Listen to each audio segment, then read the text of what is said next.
বাবা আপনার যে কি বলে ধন্যবাদ দেবো। চাচা কোনো সমস্যা নেই, আজকের পর থেকে যে কোনো বিপদ আপদে আমাকে ডাকবে। কি বলেছিলাম না কাজ হয়ে যাবে? দেখেছো ওরা তোমাকে দেখে কিভাবে ভয় কাঁপাকাঁপি করছিল। এই তুমি কি এখনো সেই ভাব ধরে থাকবে? Sorry madam.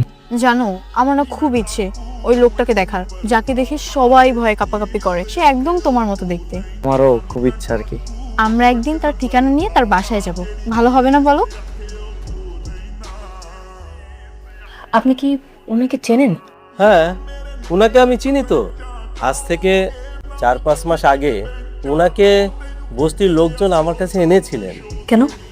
কে বা কাহারা ওনাকে মেরেছিলেন। বিভিন্ন জায়গায় আঘাত ছিল, বিশেষ করে মাথায়। সবশেষে দেখা যায় কি, সহজ ভাষায় বলতে গেলে স্মৃতিশক্তি হারিয়ে ফেলেছে। তুমি ওকে চিনতে পারছো না?